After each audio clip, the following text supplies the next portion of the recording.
Amunu sokole me aka jabaran so mandila anga fulibe obela jele ka keni aka wakati uchuwe biye jumae November kalo kleta ani duru samba flani muganani ni aka kuna funu wakati sili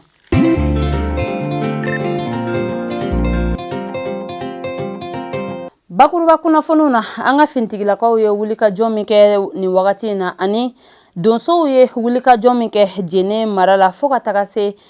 Algérie, Japon, ani Arabie Saoudite, o la sigido nana kuma ɲɔgɔnya mina anga jamana kuntigi fe General d'armée Assimi Goïta anda bena doni bela jelena oni a ɲɔgɔna cama ani kɔkan kunnafoniw olu bena lase aw ma aw bisimila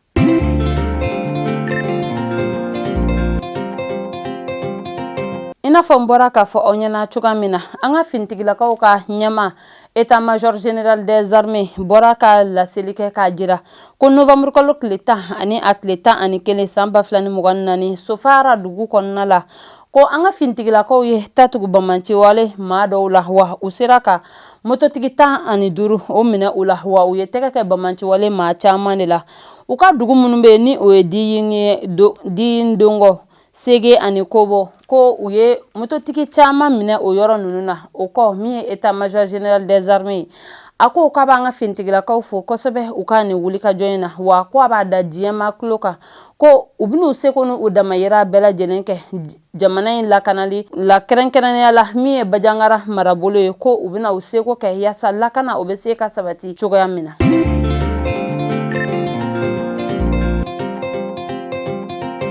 Alamisa don Novembre kalo tile 14 san 2024 nɛgɛ kanɲɛ 17 tɛmɛnen kɔ ni miniti 30 ye maa dɔw ye a jira ko bamanci wale tigilamɔgɔw ye bamanci wale ta ka ɲɛsi an ka finitigilakaw ma sabula u ye roquette ci u ma nka ala ni an ka finitigilakaw ka cɛsiri barika la u sera ka ni roquette ka a minɛ ka sɔrɔ a ma ci wa o kɔ u sɔrɔla la ka wuli ka ɲininiw dabɔ maa min ka baara kɛra ni fɛnjugu in cili ye olu ma ka se ka tɛgɛ kɛ o maaw la o kɔ arabadon Novembre kalo tile 13 san 2024 bamanci wale tigilamɔgɔw taara bi majama ni o bɛ jɛnɛ marabolo la dugudenw kan ka u to u ka sɛnɛw la nka donsow nana ka na nin duguden ninnu tila u ye tatugu bamanci wale maa kɛbaga ninnu na ka u ka maa 4 ka o faga ani min ye donso ninnu kɔni ka fan ye sa maa si kɔni ni u ma to a la wa donso ninnu ye a jira fana ko olu na u seko n'u damayira bɛɛ lajɛlen kɛ i n'a fɔ an ka finitigilakaw bɛ k'a kɛ cogoya min na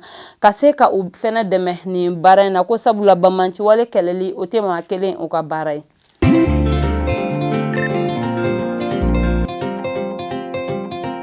Algérie, Japon ani Arabie Saoudite lasigidenw wulila ka na an ka jamana kuntigi General d'armée Assimi Goïta kuma ɲɔgɔnya u nana ni sɛbɛnfura ye u bolo a kɛnɛ kan an ka ministre min ɲɛsinnen bɛ ani jamana wɛrɛ koɲɛ ɲɛnabɔli ma Abdoulaye Diop ale tun bɛ a kɛnɛ kan sɛbɛnfura in kɔnɔna la u nalen kun tɛ ye dɔwɛrɛ ye yaasa u ka jamana ni Mali bɛ se ka u bolo di ɲɔgɔn ma cogoya min na ka baara kɛ baara min jamana bɛɛ lajɛlen bɛ nafa sɔrɔ a baara la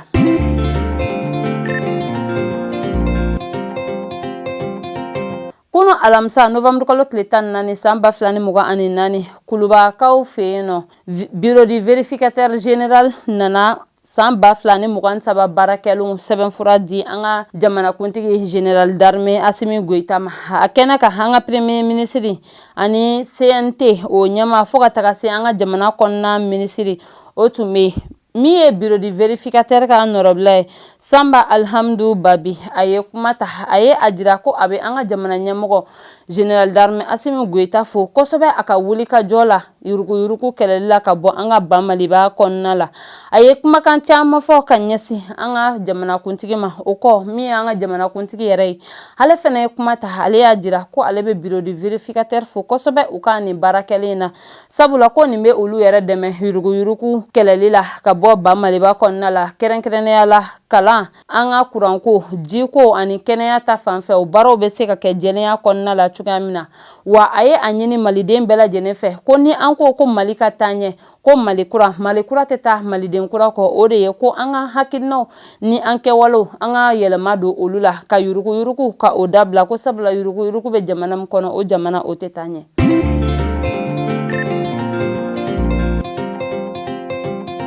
Novembre kalo tile 12 ani a tile 13 san 2024 jɛkulu min bɛ ni o ye Organisation Internationale du Travail OIT o ni a dɛmɛbagaw ye sigikafɔ kɛ Sevare Mopti marabolo la ka ɲɛsin kunnafoni dilaw ma yaasa u bɛ se ka kunnafoni ɲuman ka o di kɛlɛ wagati la cogoya min na ani ni jɔnya wagatiw fɛnɛ nana ni u bɛna o kunnafoni do o baaraw kan ka kɛ cogoya min na u ye u wele ka o kalan o de la. Maa caman bɔra Kayi, Segu, Bamakɔ, Mopti marabolo la yaasa ka taa ni sigikafɔ in kɛnɛ kan, wa u bɛɛ lajɛlen y'a jira ko u ye faamuyali sɔrɔ kosɛbɛ u kan ka kunnafoni di cogoya min na ni kɛlɛ wagati bɛ ani ni u ye jɔnya yɛrɛ fɛnɛ kunnafoniw sɔrɔ u kan ka o baaraw kɛ cogoya min ani ni u ye barolasigiw kɛ a ko kan yala u kan ka barolasigi ninnu na bɛn cogoya min na u y'a jira ko u ye o bɛɛ lajɛlen faamu. Ibrahima Sise ni ale ye nin jɛkulu ɲɛmaa ye, ale ye a jira ko min ye kunnafonidilaw ye ko u jɔyɔrɔ ka bon kosɛbɛ nin baara in taaɲɛ la, wa a ye a jira ko ale yɛrɛ ka nin baara nin kɔnɔna la kunnafonidilaw ye a dɛmɛ kosɛbɛ yaasa baara in bɛ se ka kɛ sankɔrɔta ye cogoya min na.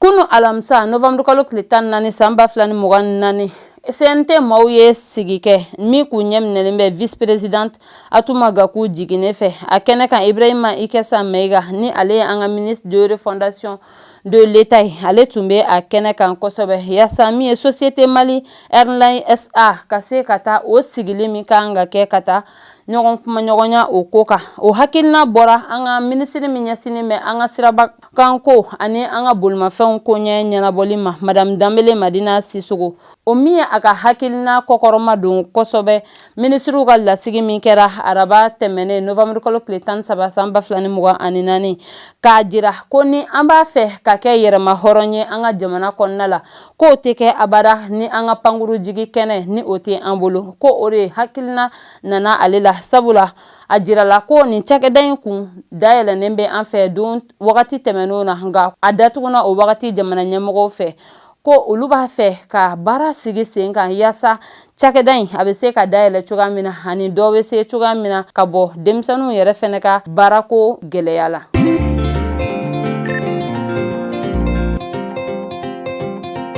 Arabadon Novembre kalo tile 13 san 2024 Isa Kaujim minana an ka finitigilakaw fɛ ka sababuya kɛ a ye kumakan cɛjuguya min fɔ Joliba TV maaw ka barolasigi dɔ senfɛ rendez-vous des idées ni o ɲɛminɛlen bɛ Mohamed Atayer Alidou fɛ. U ye tɛgɛ kɛ a la a ka kiri o kan ka kɛ décembre kalo tile 23 san 2024. O kɔ Joliba TV ɲɛma ani min ye kunnafonidila Mohamed Atayer Alidou olu fɛnɛ welela kunu aki maaw fɛ yaasa u n'u bɛ se ka taa ɲɔgɔn kuma ɲɔgɔnya cogoya min na nin waleya min kɛra u ka teleso la.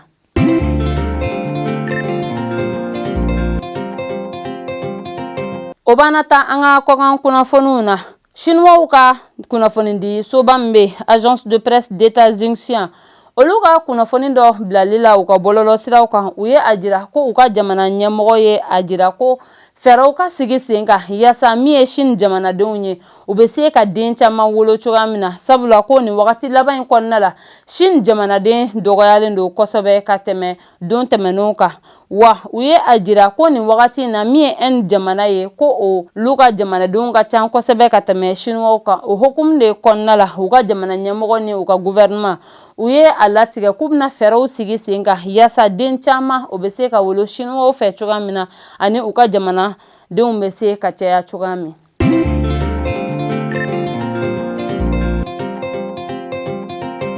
Donald Trump ka campagne electoral senfɛ a ye a jira ko ale bɛna a seko ni a damayira bɛɛ lajɛlen kɛ yasa fɔɲɔgɔnkɔ min bɛ Rusila ani Ukraine ni ɲɔgɔn cɛ o ko bɛ se ka ban cogoya min na ani a ye a jira ko min ye Joe Biden o ni a baarakɛɲɔgɔn don tɛmɛnenw la olu ye fɛɛrɛ min sigi sen kan ko o kun tɛ a kɛcogo ɲuman ye ko ale bɛ a kɛcogo ɲuman dɔn wa a bɛna o waleya yasa bɛn ni kelenya o bɛ se ka na ni jamana fila ni ɲɔgɔn cɛ cogoya min na.